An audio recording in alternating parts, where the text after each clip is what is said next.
घर निर्माण सह जड़ित निजर प्रश्न आम विशेषज्ञ माननकु कमेंट बॉक्स रे पचारंतु एवं घर निर्माण सह जड़ित अपडेट पाई आम चैनल को सब्सक्राइब करंतु और बेल आइकन उपरे क्लिक करंतु।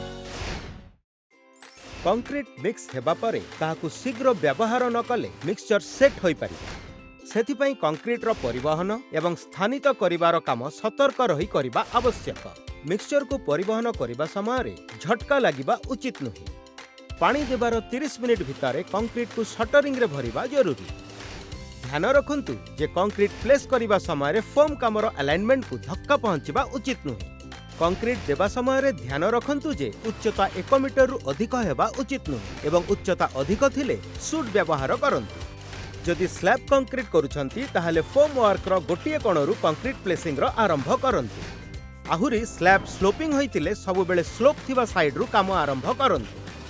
एही काम पाई कंक्रीट रे कम पानी दियंतु। यह थिला कंक्रीट परिवहन एवं प्लेसिंग विषय रे केतेक सहायक कथा। आपणकर जदि ए संक्रांत रे किछि प्रश्न रहिछि ताहा हेले तळे दिया जैतिबा कमेंट सेक्शन रे हमकु पचारंतु। देखुथांतु बात घर की अल्ट्राटेक रो प्रस्तुति।